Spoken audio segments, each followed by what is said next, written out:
توی پوست تو میرم ببینم چجوری پای حرفاتم میخوام بشینم چجوری بابی ستوری بابی ستوری کی بودی چطور به اینجا رسیدی چجوری صدای پیش رو تو دریدی چجوری بابی ستوری بابی ستوری بابی ستوری بابی ستوری.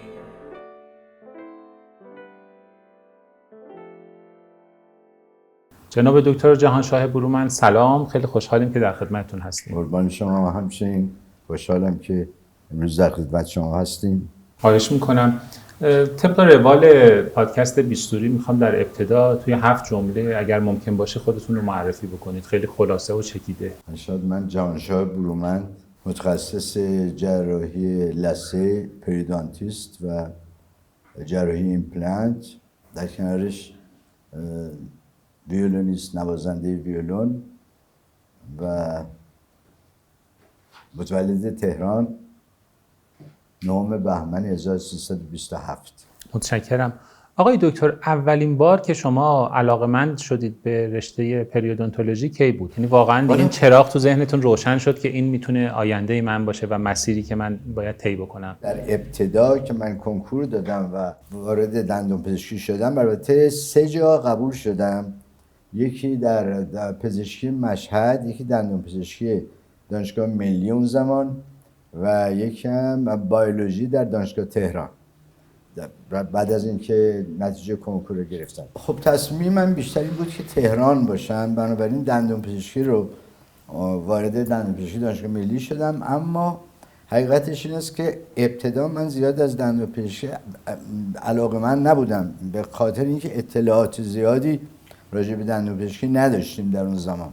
با الان فرق میکنه که خب به حال تمام به اصطلاح روزنامه‌ها، مجلات، در صورت که چیزای فضای مجازی اینا راجع به دندانپزشکی صحبت زیاد میشه و حتی درخواست برای رشته دندانپزشکی خیلی زیاد شده. اون موقع به عکس بود، یعنی ما اطلاعاتی که در دوره دبیرستان از رشته دندانپزشکی داشته باشیم نداشتیم. بنابراین به نظرمون رشته یه خورده کم اهمیتی میمد و من اوایلم سعی کردم که از دندانپزشکی دوباره برم پزشکی بعد از اینکه 1 سال خوندم. ولی خب بعد 2-3 نفر از اساتیدی که در دانشگاه ملی بودند و یکی مرحوم پروفسور پویان بود و 1-2 نفر دیگه که اینها منو منصرف کردن، گفتن دندانپزشکی رشته خوبیه و فلان اینا. بعد که اونجا وارد شدیم و در واقع دوره پریمد رو گذروندیم و وارد رشته اصلی شدیم، خب طبعا به کارهای جراحی بیشتر علاقه‌مند شدم. نتیجتاً این علاقه هی چیز شد، به اصطلاح نضج گرفت و بیشتر شد. تصمیم گرفتم حتما برم دنبال تخصص، به خصوص که تو فیلد سرجری بیشتر علاقه‌مند بودم. البته در پروتز هم همینطور، پروتز فیکس. بین این دوتا تردید داشتم. مقصود اینه که اینطوری بود که پریو رو انتخاب کردم. در واقع علاقم در دوره دانشگاه به رشته‌های جراحی بیشتر شد. این بود که برای آمریکا اپلای کردم و بعد به این ترتیب رفتم دنبال رشته پریو. و بحث هنر و موسیقی چطور؟ اون از کی در وجود خودتون پیدا کردید این علاقه رو و این استعدادو؟ یه هم کلاس داشتیم در سال آخر دبستان که از ما بزرگتر بود، مثلا 3-4 سال بزرگتر هم بود حتی، ولی این ویولون میزد و یعنی کلاس ویولون میرفت مشق میکرد و راجع به ویولون صحبت میکرد و ویولونش هم وقتایی میبرد توی مدرسه. من میدیدم اینا، خیلی خوشم میمد که حالا اون هنوز مبتدی بود ولی خب صحبت از ویولون که میکرد، نمیدونم آرشه و کلیفون که به آرشه میزنن اینها، و خوشم میمد. به حال این یک زمینه خیلی ذهنی برای یادم هم میاد، حتی اسمش هم خاطرم هست. بعد از اون موقعی که تلویزیون به اصطلاح وارد ایران شد، یعنی تلویزیون به صورت سیاه‌وسفید بود، یک فیلمی نشون میداد، چند ساعت بیشتر نبود برنامه‌های تلویزیون، یه فیلم نشون میداد که یه نوازنده نمیدونم آلمانی بود یا اتریشی بود هر چی بود ویولون میزد و فیلم سیاه‌وسفید هم بود.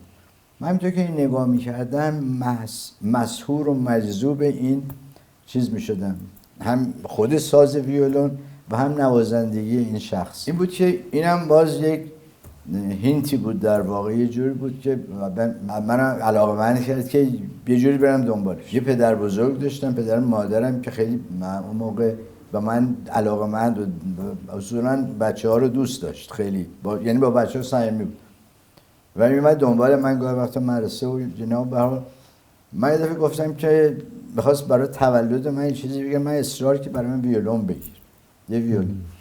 و نتیجتاً یه دفعه رفتیم، منو برد خیابون نادری اون زمان، همین جمهوری فعلی، و یه مغازه بود به اسم لایت که از اونجا یک ویولون برای من خرید و قدمت علاقه من به موسیقی و شور موسیقی حتی قبل از دوره دبیرستان بود.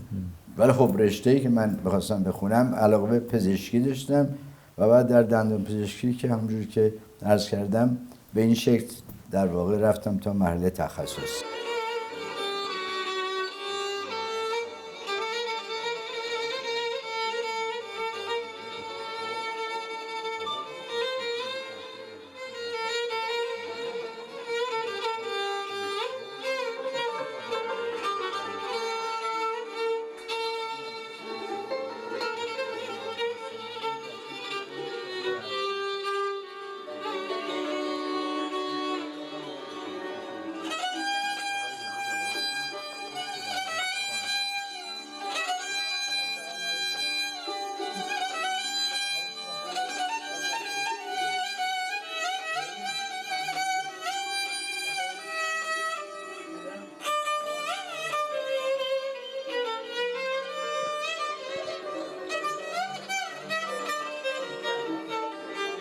و به شکل خودآموز پیش رفتید یا نه در محضر اساتیدی بود که استفاده کردید و کلاس نه، من رفتید؟ ابتدا اصول اولیه نوازندگی ویولون و نوت و ردیف و اینها رو پهلوی مرحوم عبدالحسین برازنده یاد گرفتم و اینو به طور متناوب ما وقتی میرفتیم تعطیلات تابستون اصفهان میرفتیم، ایشون معلم سرود مدارس دبیرستان‌های اصفهان بود، ولی خب آهنگساز بسیار قوی بود و ساز اصلیش هم تار بود و بعد ویولون، که طوری که مرحوم صبا وقتی می‌خواسته بره اصفهان میگفته میرم در درجه اول برازنده رو ببینم.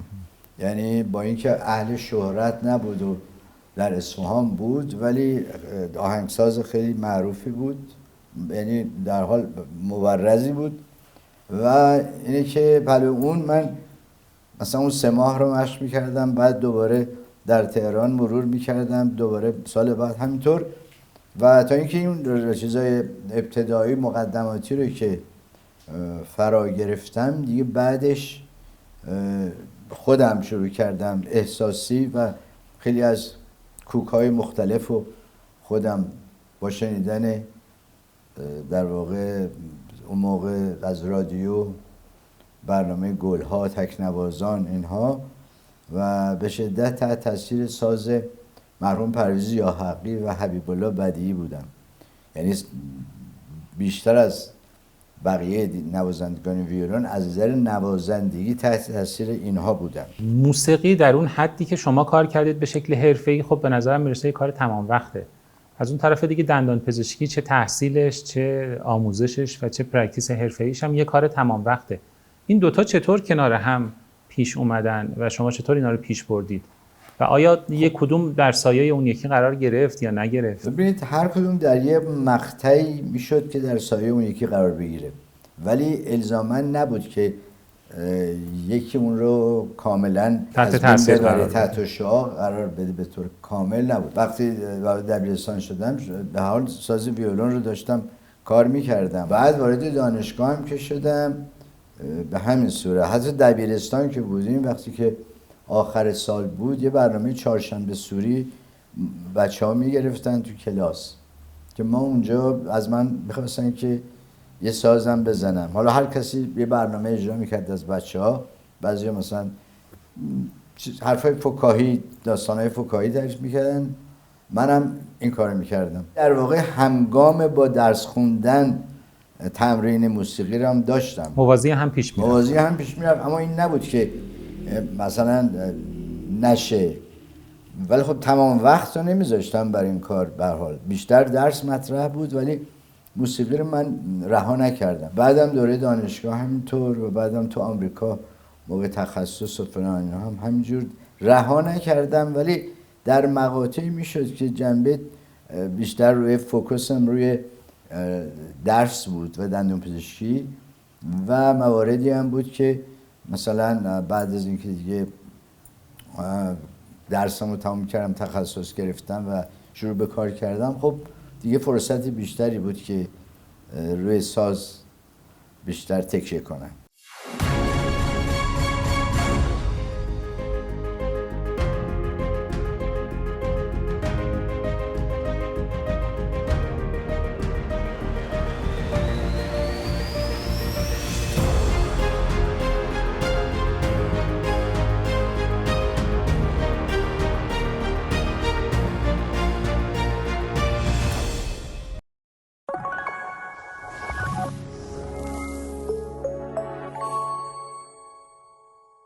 Shining Future.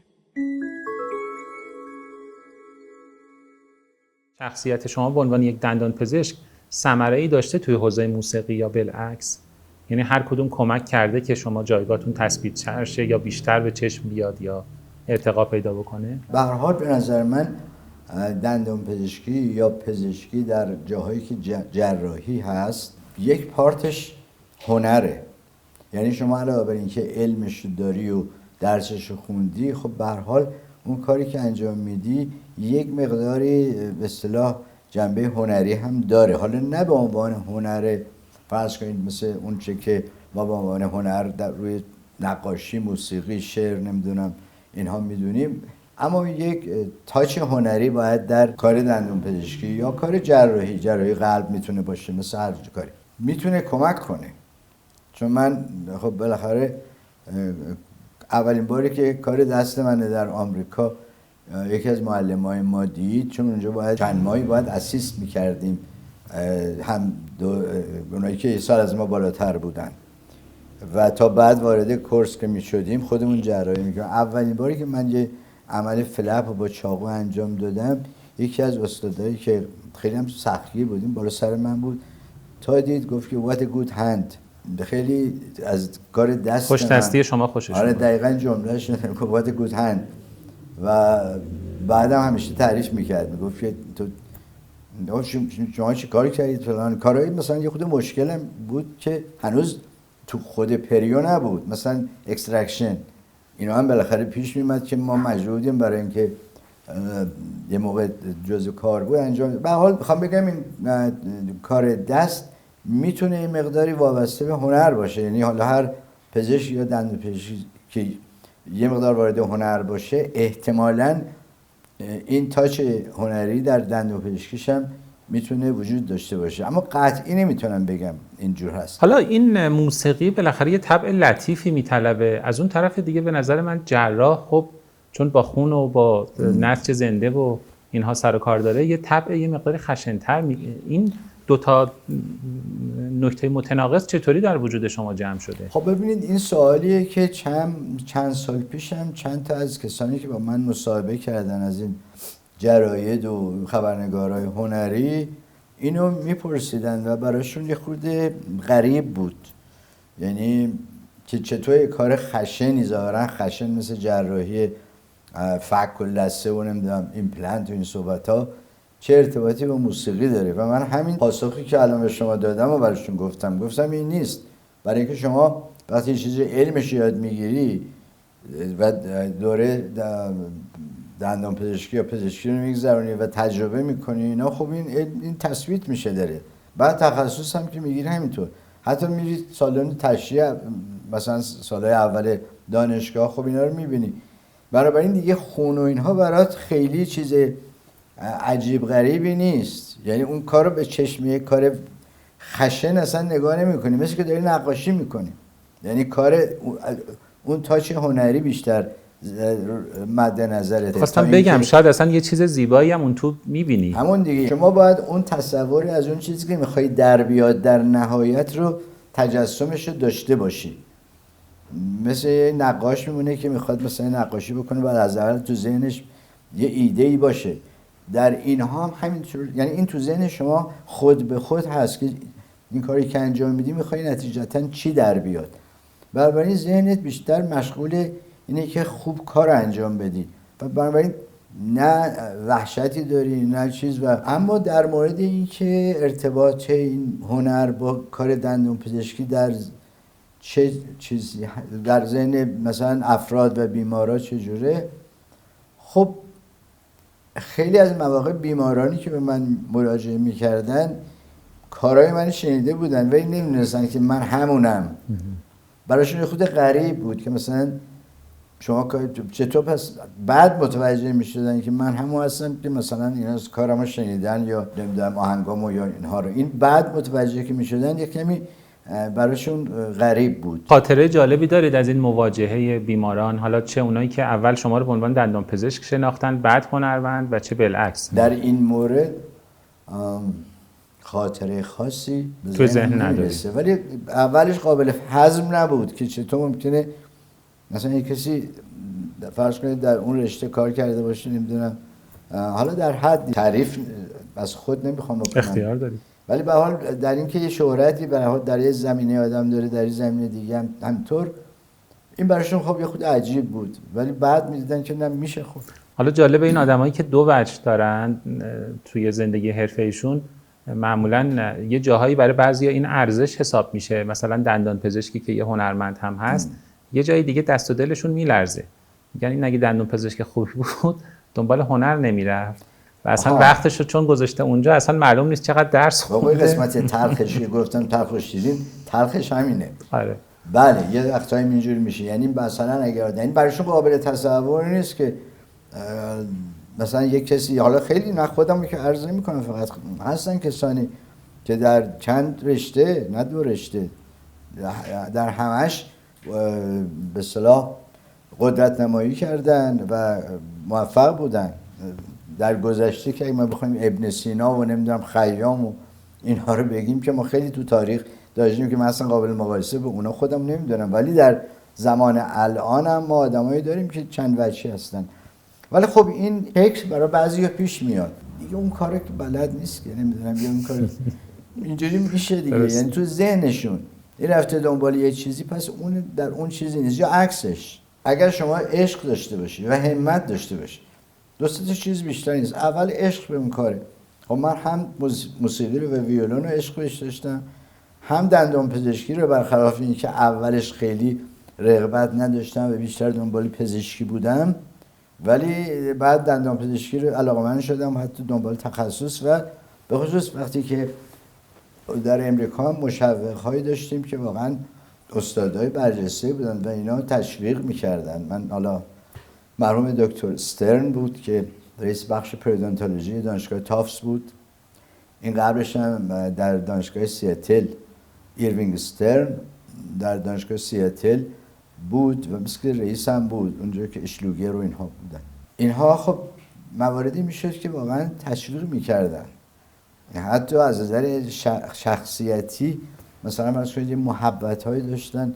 در حال آموزش هم جوری بود که آدمو میکشون به برای این بعد علاقه‌مند شدم. خب حالا در کنارش ویولون هم بود که خودم ممکن بود که در اون مقطعی که بیشتر دنبال تحصیل بودم دست به ویولون خیلی نمیزدم، اما میزدم به هر حال، یعنی این نبود که به کل بذارم کنار. حتی یادم هست که اول که رفته بودم خارج اینا بعد ویولون نبردم چون میخواستم بیشتر دنبال تحصیل باشم و تخصص اینا. بعضی از دوستای بچهای دندانپزشک ایرانی اونجا بودن، تو باستون بودن، ما باستون بودیم، میگفتن آقا تو ساز چطوری؟ نه گفتم حالا اومدیم درس بخونیم دیگه. ولی بعد از یه 5-6 ماه دیدم که خودم واقعا بیتابم که این ساز به دستم برسه و هیچ گفتم که از ایران برای من بفرستن. و همون سازی که داشتم. اون موقع دانشجو بودیم، پول نداشتیم که بریم یه ساز دیگه بخریم. ساز بخریم. بالاخره اونو فرستادن و همزمان با تحصیل به هر حال دستی به ساز می‌زدم. و یا دوره قبلش دوره دانشگاه در ایران. آقای دکتر برومند، شما در حوزه موسیقی هم خیلی فعالیت داشتید، یعنی هم با هنرمندهای خیلی شاخصی همکاری داشتید، هم آلبوم‌های متعددی منتشر کردید به شکل تک نوازی، دو نوازی یا در قالب یک گروه موسیقی. هایلایت های این فعالیت هنریتون چیه؟ میشه برامون اشاره کنید که به کدوماش بیشتر افتخار میکنید یا مهمتر و ارزشمندتره براتون؟ تا زمانی که در واقع ویولونو مینواختم و اینها، البته حمله بر خودستایی نباشه، ولی از اولی که شروع کردم استعدادم زیاد بود درش. یعنی هم کسایی که همزمان با من ویولون شروع میکردن، سنمون مثلا 13 سال بود، اونا همه همسن هم بودیم، همشون بعد از مدتی ویولون رو رها میکردن. آخه ساز سختی هم چون ساز سختی است، به هر حال یا صدای نامطلوب ازش در میومد و خسته میشدن اینا. ولی من بعد از 3-4 ماه هم صدایی که از ویولون در میبردم برای همه یه مقدار جالب بود. البته نه اینکه بگم خوب میزدم، نه اصلا، اما در اون حد، چون عشق زیادی داشتم، زودتر از خیلی ها فرا گرفتم.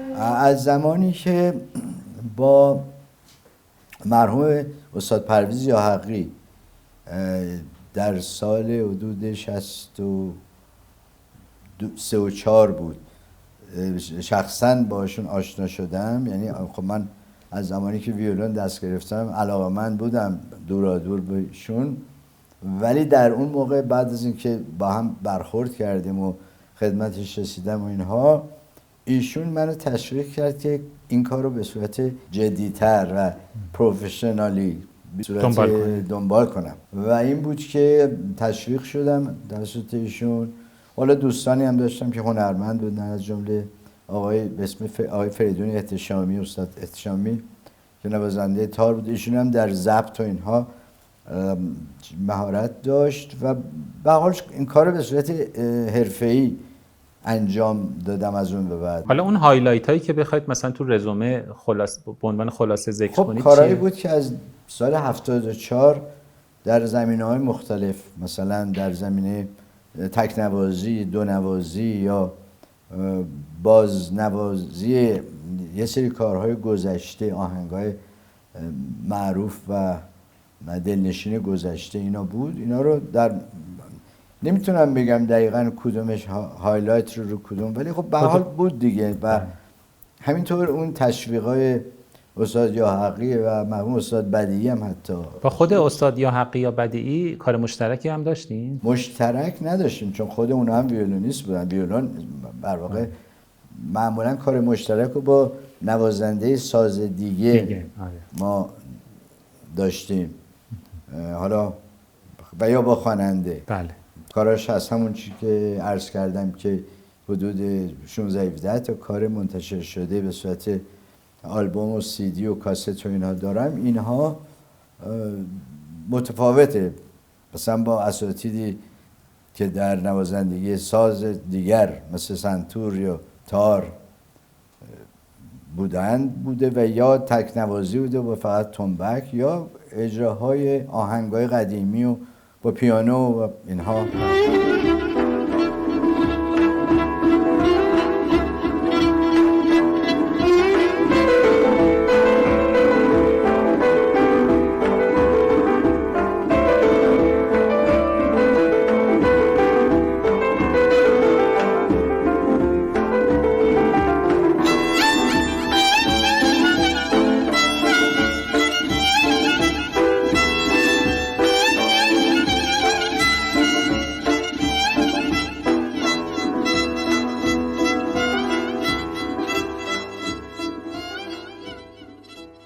یکی از ناماشناترین خوانندگانی که شما باش همکاری داشتید فکر می‌کنم جناب گلپا بوده. بله. اکبر گلپایگانی. میشه در مورد همکاریتون با ایشون یا خاطره اگه از این همکاری دارید یه بیشتر برامون بگید؟ خب من اولا که صدای مرحوم استاد گلپایگانی رو خیلی دوست داشتم از زمانی که در واقع ایشون در برنامه گلها اولین کارش رو خوند به اسم ساقیا دستم ساقیا دستم بگیر که برای خودشون هم اینو بعدها که باشون آشنا شدم گفتم یک صدایی بود که خب خوانندگان خیلی خوبی هم قبلش بودن مثل مرحوم بنان اینها، محمودی خانساری بعدها اینا، اما خب صدای یه جور خاص بود، تحریرها اینا و خیلی به دل میشست و این بود که بعدها که با ایشون از نزدیک آشنا شدم همون دهه 60 بود، 62 3 اینها دیگه با هم آشنا شدیم، ولی کار صوتی که منتشر کنیم به صورت CD و کاست و اینها نداشتیم تا اینکه یک موقع به من زنگ زدن گفتن که آقای جهانبخش پازوکی که هم ترانه سرای بسیار خوبی استاد پازوکی هم آهنگساز و امریکانیشون الان آشنایی حضوری من با مرحوم زنده یاد استاد گلپایگانی در سالهای دهه 60 بود، با ایشون همراهی میکردم در محافلی و به هر حال و اما کاری که منتشر بشه و به صورت CD یا کاست اینها نبود تا اینکه حدود میشه گفت شاید 10 سال پیش قبل از اینکه رحمت ایزدی بپیوندن به من زنگ زدن که راستی جهانبخش پازوکی یه شعری رو به من گفته و یا من بهش گفتم که این شعر دیگه این آخر کار، گفته اینو درستش میکنم به شما میدم. یعنی اول یه مثلا قطعه‌شو خود مرحوم گلپایگانی گفته بودن اما بعد مرحوم پازویی یعنی جناب پازویی گفته مطلعش رو ایشون دادن، گفتن حالا اینو میخوام من بخونم با یه ملودی بذاریم روش بخون. گفتم باش تشبیه. اومدن منزل من، خودمون بودیم، ایشون بودن خانمشون و من و آقای احتشامی. کوکی رو گفتم این کوک چطوره اینا، یکم عوض کردم کوکو، دیدم مثلا سگاه بهتره، بنابراین سگاه خوندن همین و شعر استاد پازوکی که دیگه این آخر کار، آخرین سوت قطاره. یعنی در یه مصاحبه هم که اون موقع با بنده و مرحوم گلپایگانی کردن همین رو خودشون توضیح دادن مفصل که اول خواستم تو اصفهان باشه، بعد اومدم دیدم که به سگاه بیشتر میخوره و خلاصه در عرض یه ساعت ما کار رو انجام دادیم و بعد کارو در آوردیم دیگه. آره. ضبط کردیم. پس همکاریتون با جناب گلپا پس همین یه ترانه محدود بله یه ترانه بود. این یه شانسی بود که اون روز ما برخورد کردیم با استاد برومند و داستان این بود شب خواب بودم یهو از خواب پریدم به خانمم گفتم که یه قلم خودکار بده به من. همین که به مغزم اومده بود یا خواب دیدم یادم نه کدوماش، ما زنگ زدیم به دوستمون آقای پازوکی که آقا ما یه همچین خوابی دیدیم، یه همچین شکلی بوده اینا چیه؟ گفت چیه؟ گفتم دلکم قصه میخوره آخر کار. گفت بذار من روش کار میکنم بهت میگم. باور کن 3 روز یا 4 روز بعد صبح به من زنگ زد اینجا که اونجا شب بود البته دیگه، به من زنگ زد که بنویس. من نوشتم، دیدم که نوشته که جای دلکم قصه میخوره اون رو عوض کرده دیگه این آخر کاره، آخرین سوت قطاره. هنوزم یکی پیاده، هنوزم یکی سواره، آخرین فرصت مونده برای دیدن یاره، دیگه این آخر کاره.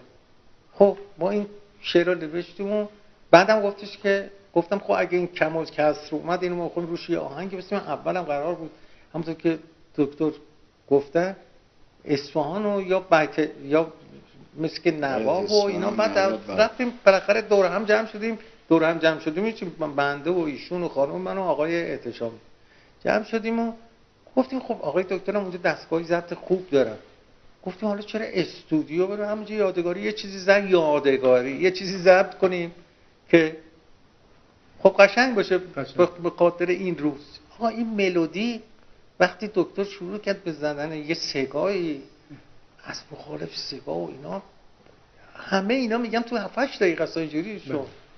من دیدم عجب یه حالی پیدا کرد و مورد گره. منم خوندم دیگه، این آخر کاره. توجه میکنیم شعر که خوندیم خب بدون اینکه تمرین یا روتوش یا فلان از حرفا، همون ضبط خونگی این موند تا ما میخواستیم بریم به مسافرت. یه نسخه از اینم پل من بود، یه نسخه هم دست دکتر بود. یهو ما دیدیم هر جا میریم میگن دیگه این آخر کاره، آخرین سوت قطاره. بعد دیدم که واقعا اثر گذاشت. تلویزیون هم شروع کردن به پخش کردن این نوار. بعد دیگه اون ساز قشنگ آقای دکتر هم به قدری زیبا بود که آدم تکون می‌خورد.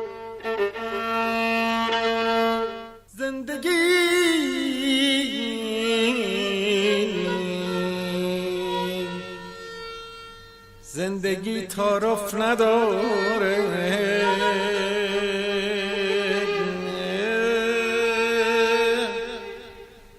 دیگه این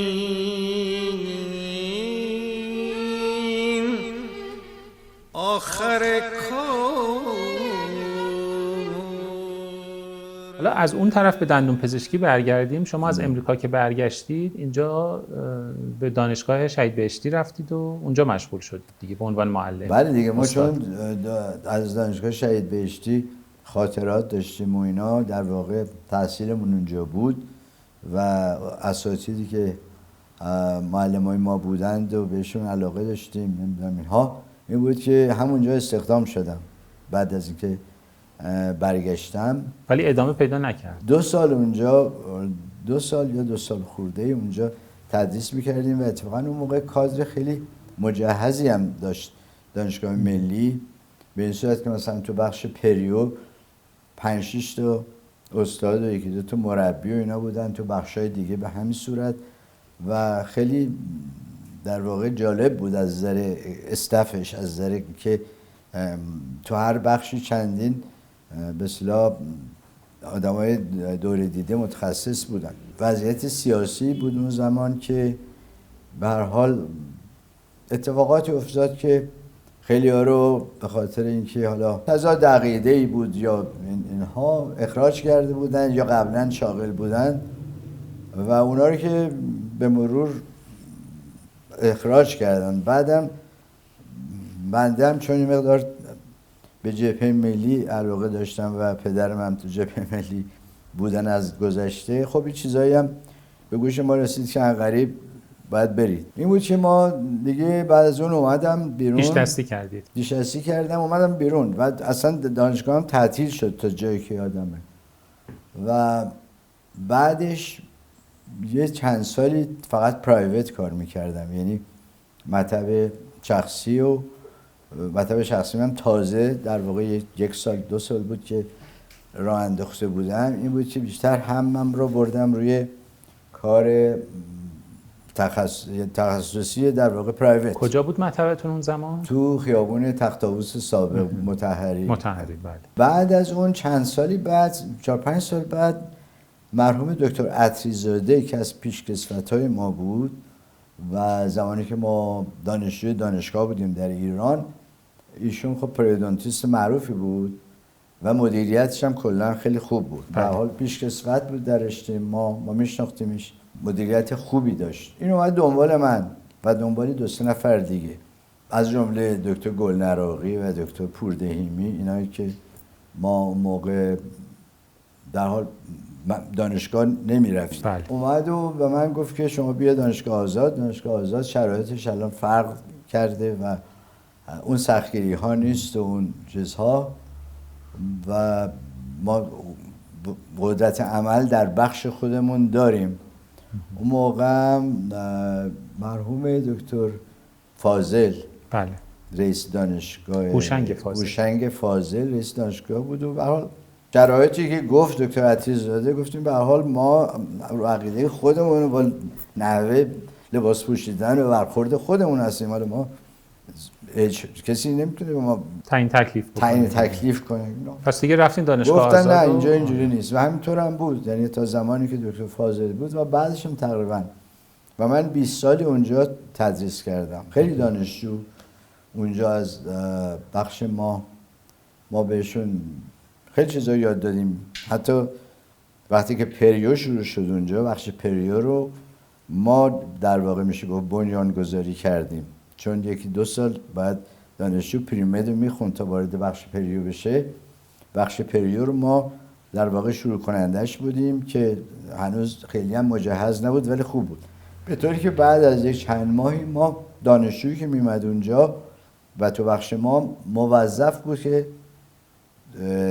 تا اون سال تا بیاد تموم بشه باید حتما 2 تا جراحی انجام بده. بله. یعنی ما خودمون سوپروایزر بودیم، مربی‌ها میگفتیم اید کنن دانشجوها رو و دانشجو حتما 1 یا 2 تا فلپ انجام بده از بخش بره بیرون. حالا جراحی‌های موکوجینژیوال و البته نه و ایمپلنت هم که هنوز به اون صورت نیامده. اینه که عرض میکنم همون سالهای 67 تا 8 و اینها بود که خیلی فارغ التحصیلایی داشتیم که خیلیشون الان آمریکا و اروپا و اینجا هستند و به هر حال من برای خیلیشون ریکامندیشن نوشتم برای خارج که همیشه تشکر میکردن و بعضیشون هم با هم دوستیم، مثلا خارجند یا اون موقع هم که ایران بودن با هم دوست بودیم. اینا به هر حال بد نبود اون زمانی که من دانشگاه آزاد تدریس میکردم، تا حدودی رضایت بخش بود تا چند سال. خب بعد از اینکه دانشجو شروع شد زیاد بگیرن، میگم ما مسئله‌مون بود که می‌خواستیم کرایتریای دانشجو در جوری باشه که این بتونه یه چیزی یاد بگیره از بخش ما بره بیرون. بله. به هر حال بخش پریو هم حالا درسته که این چیز تخصصی تریه نسبت به بعضی رشته‌های دیگه، اما به هر حال باید دانشجو خب یاد بگیره. یا اول یه فلپ مثلا خیلی پیشرفته نه یه فلپ مثلا مودیفاید رو بتونه انجام بده دیگه. و این بود که کاری میکردیم که دانشجو حتما جراحی انجام بده. ولی بعد دیگه به مرور تعداد دانشجو که زیاد شد و بعد امکانات بخش و اینکه بیان تو بخش بتونن بعد از کارهای مقدماتی مثل اسکیلینگ و اینا بیان جراحی انجام بدن نبود، حقیقتش یه خورده دلسرد شدیم. من البته 20 سال اونجا تدریس کردم، از سال 67 تا 86 19 سال 20 سال تدریس کردم. اما دیگه بعدش خودم دیگه خسته شدم و اومدم باز به کار مطب و از طرفی موسیقی و این داستان ها بپردازم. 20 سال فعالیت آموزشی داشتین و 23 سال هم دانشگاه ملی، 23 سال 24 سال و انبوهی از دانشجوها رو تربیت کردید و میون تمام اینا اگر اسم 2-3 نفر رو بخواید بیارید که اگر اسمشون به میون بیاد یا ببینیدشون حالتون خیلی خوب شه بهش افتخار بکنید، از کی نام میبرید؟ از اون سالاست که اگه اسم یکی رو نیارید نه میتونم اسم دکتر پیمان شفیعی. دکتر پیمان شفیعی یکی از دانشجوهای ما بود که همطور که عرض کردم که بعضی از دانشجوها حتی با آدم خیلی نزدیک بودن، دوست بودن، از جمله یکیش ایشون بود، دکتر پیمان شفیعی که رئیس بخش ایمپلنتولوژی بیمارستان جان هاپکینز آمریکاست چندین ساله. ایشون خیلی به من علاقه‌مند بود و کمک میکرد. مثلا من خواستم اسلاید درست کنم نمیدونم کمک میکرد فلان. نه بعدم فارغ التحصیل شد از دانشگاه، خودش و خانومش. بعد که فارغ التحصیل شد من براش ریکامندیشن نوشتم که امریکا خواست بره اونجا و دانشگاه باستون تافس رفت اول که من اونجا درس خونده بودم، بعد باستون هم من یه دوره ریسرچ گذرونده بودم. دانشگاه اونجا هم چند تا از ایرانیایی هم بودن که با ما دوست بودن اینا، به حال اونا هم کمک کردن و این دکتر شفیعی خیلی خیلی چیز داشت، در واقع آدم امبیشسی بود. بله. امبیشس در جهت خوب البته. بله. یعنی واقعا دوست داشت که پیشرفت کنه و ولنون شد در جای خودش، خیلی معروف شد و اونجا البته تو باستون پروتز رو خوند. بعدش هم رفت به واشنگتن، از باستون رفت واشنگتن و در اونجا دانشگاه جان هاپکینز، بعدم ایمپلنت اومده بود و اون تو بیمارستان جان هاپکینز منم که 1-2 بار رفتم اونجا دیدمش، خیلی خوشم اومد واقعا، بسیار اتوریتی داشت و اونجا دانشجوهای امریکایی زیر دستش می‌بردن، ته درمان میداد و همیشه با من در ارتباط هست. یعنی هر چند وقت یک باری تلفنی با هم صحبت میکنیم. اگرم جای دبی، اروپای جای لکچری بود هم دیگر رو میدیدیم. یعنی اون از امریکا میمد، من از ایران میرفتم. ایشون شاگرد من نبود اما از زمانی دکتر سیدان معروف، بله، که خیلی هم همیشه با هم ارتباط خوبی داریم و دکتر سیدان هم از طریق پروتز با من بیشتر نزدیک شد. یعنی با هم سالها پیش با هم مراوده کاری داشتیم. یعنی کیسای پریو پروتز رو من که عمل می‌کردم می‌فرستادم دکتر سیدان، پروتزش اون میذاشت و از زمانی که وارد دانشگاه شده بود، یعنی دانشگاه رو تموم کرد، بیا دوره رزیدنتی بود مثل اینا. قبلش هم با مرحوم دکتر مهراد، مرحوم دکتر عالم کار پروتز رو با هم انجام میدادیم، زمانی که هنوز ایمپلنت نیامده بود. بله. بعد که ایمپلنت اومد و خب بازم با همکاران جی پی یا پروتزیست همکاری داشتیم، از جمله با خود دکتر سیدان. از دیگر همکارامون که من دانشجوی من بود و بعد امروز یک پریودونتیست و ایمپلنتولوژیست خیلی قابلی شده، دکتر اعتمادی، اردوان اعتمادی، که باز اونم از دانشجوی من بود و از اونجا شروع شد. مطب من میمد، با هم دوست بودیم و همچنان هم دوستیم و واقعا من خوشحالم که خیلی موفق بوده در کارش. آقای دکتر، الان چند ساله که به نظرم میرسه علم پریو توجه و تمرکزش رو گذاشته رو بحث ایمپلنت. یه جوری که الان پریو رو خیلی هم مساوی با ایمپلنت میدونن، ایمپلنتولوژی میدونن. نمیدونم با این قضیه موافق هستید با این حرف یا نه و نظرتون چیه در مورد این اتفاقی که رخ داده؟ سوال شما رو تا حدودی متوجه شدم، ولی مقصود این است که یعنی ایمپلنت بیشتر به پریو مربوط میشه. نه، عرضم اینه که الان توجه پریو بیشتر روی معطوف شده به ایمپلنت و جراحی ایمپلنت. یعنی پریودونتیستا بیشتر دیگه از پریو هیچی جز ایمپلنت تقریبا نمونده دیگه. درسته.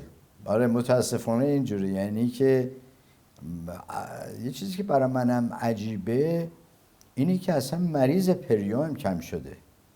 یعنی من خب خودم الان 20 سالی است که بیشتر ایمپلنت رو ایمپلنت فوکس دارم، ولی به هر حال مریضش باید باشه دیگه.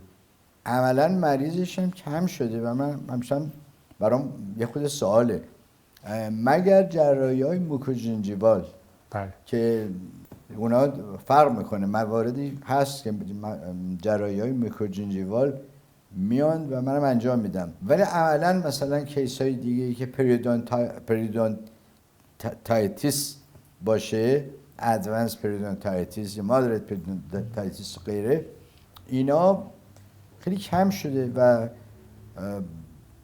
به هر حال ولی خب علتش چیه نمیدونم. درست نیست این که شما هم به عنوان نقد میگید، درست هم میگید که چرا اینجوری شده، ولی خب شما آدم رویا پردازی هستید؟ رویا پرداز باید فکر کنم شاید تا حدودی. چقدر شبیه رویاهای 50 سال پیشتون هستین الان؟ فکر نمی کنم الان دنبال رویای اون موقع نیستم. 50 سال پیش شما خودتون رو کجا میدیدید؟ الان چقدر رسیدید به اون رویاهای 50 سال پیشتون؟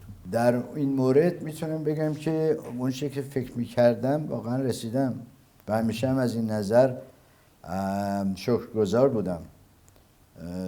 رویای خاصی دیگه نمیشه گفت دیگه ندارم، چون میگم فوکوس من این بود که دندون پزشکی رو به حال تا جایی که میتونم به کاری که میخوام انجام بدم راضی باشم و موسیقی رو هم به همین صورت. رویای خاصی دیگه به نظرم نمیرسه. میونه صحبتاتون به پدر بزرگوار اشاره کردید و من تو صفحه اینستاگرامم میبینم که خیلی یاد میکنید از ایشون، اشعارشون رو اونجا به اشتراک میذارید. در مورد ایشون هم دوست داشتم که یه ذره صحبت بکنیم. مرحوم پدر من زندیات استاد ادیب برومند بودن. البته اسم در واقع کوچکشون عبدالعلی ادیب برومند. ادیب اول تخلص شعریشون بود ولی بعداً دیگه به این اسم جا افتاد و بیشتر ایشون رو به این اسم میشناخت. ایشون وکیل دادگستری بود، شغل در واقع حرفه‌ایشون، ولی خب بیشتر در عالم شعر و ادب و تصحیح متون و تحقیقات ادبی بودند و شهرتشون هم بیشتر به این اصل بود، یعنی بیشتر به ادبیات بود. ولی وکیل دادگستری هم بودند و سالها وکیل بانک ملی زمان قبل بودند. بعد از انقلاب هم تقریبا دیگه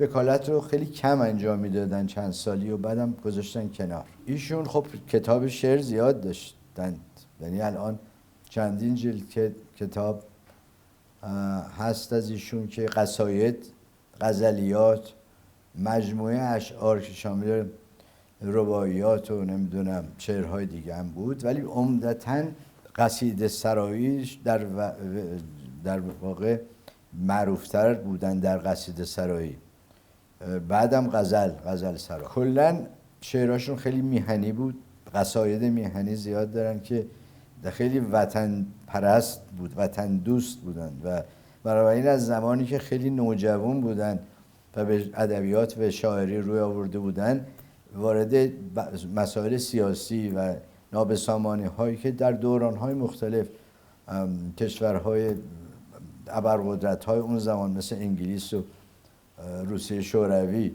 به سر ایران آوردن، مثلا در چهرهاشون منعکس بود، مربوط به قبل از 1320 و بعدش و اینها. و حتی در اون زمان یه اپرت در اصفهان به روی صحنه آورده بودن در سن 25 سالگی که مربوط به همین چیزای رخدادهایی که در ایران از نظر تاریخی به وقوع پیوسته.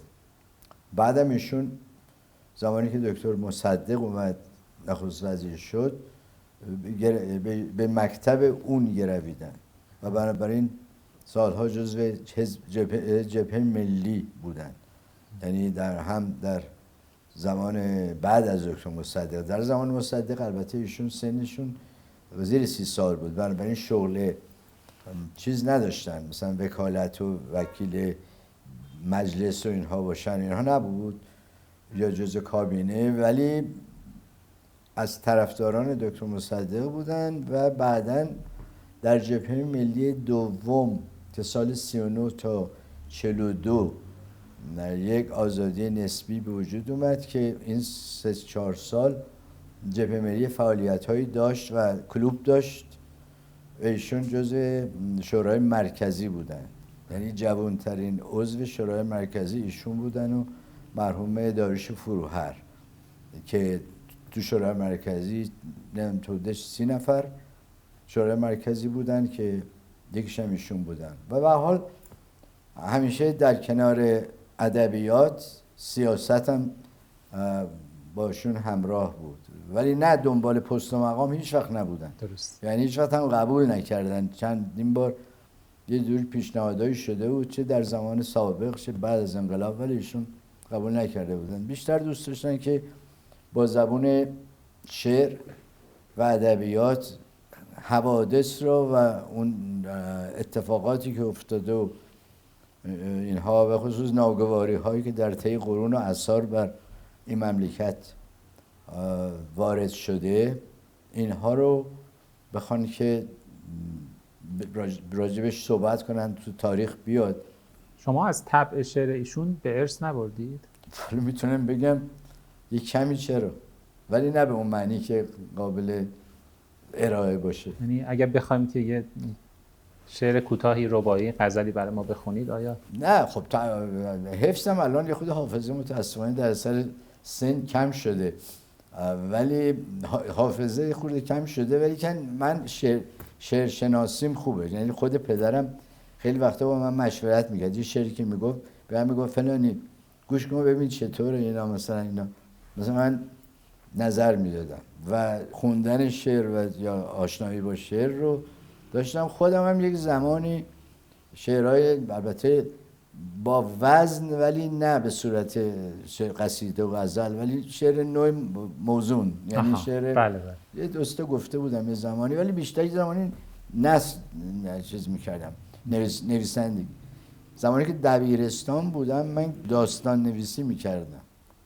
یعنی یکی از علاقه‌ام این بود، یکی دو تا جمع چاپ شد، مجلات مال نوجوانان و اینا بود. بعد دیگه بیشتر فوکوسم روی موسیقی و اینا، ادبیات ولی دیگه کلاً دور در شد. کارهای ادبیات و یعنی برعکس ریاضیات هم که همیشه خیلی ضعیف بود و نمره کم میگرفتم، اینو درسای ادبی و علوم نظری و اینها جبران میکرد.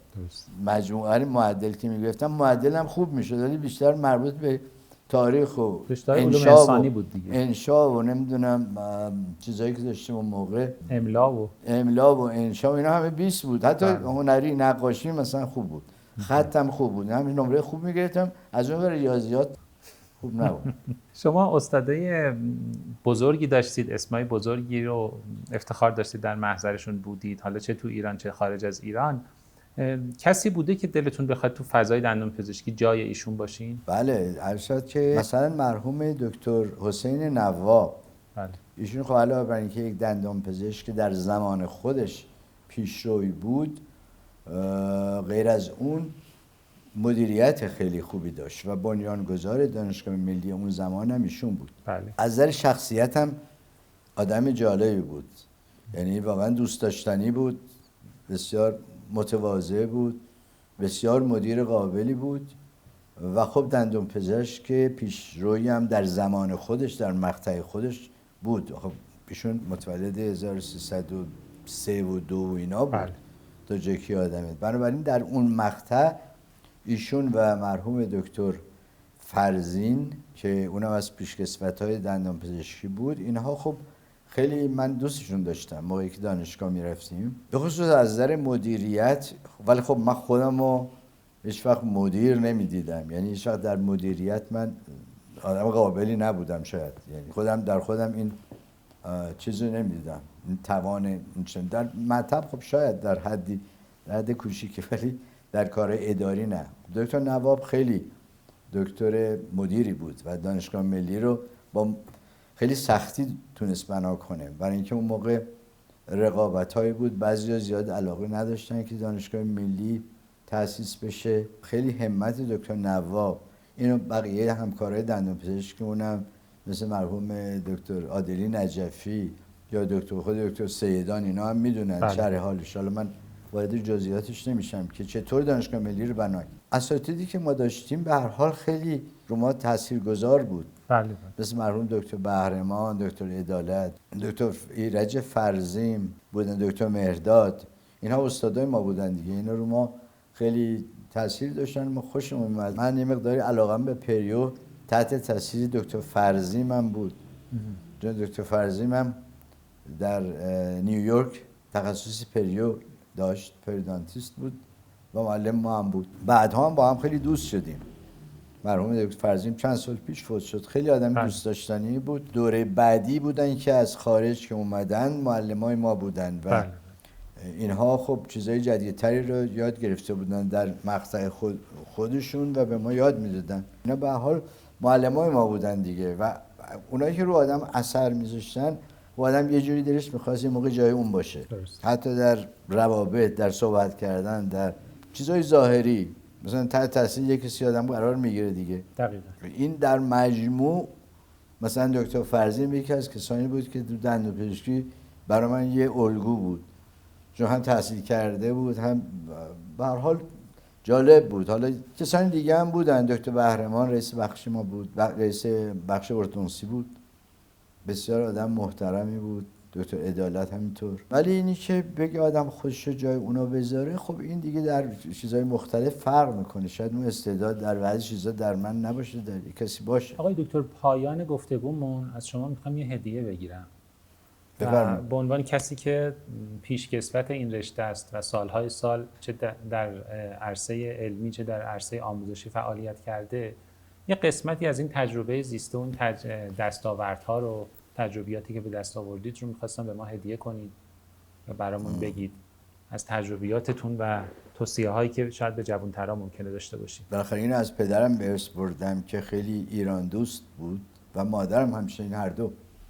بنابراین به نظر من ما باید سعی کنیم که در هر کاری که ورود می‌کنیم، یعنی به نسل جوان باید بگم که در هر کاری، در هر شأنی که ورود می‌کنند، رشته یا اینها این است که واقعا سعی کنن که خودشونو کاملا ایمپروو بدن و اطلاع بدن و بعدم خدمت بکنن.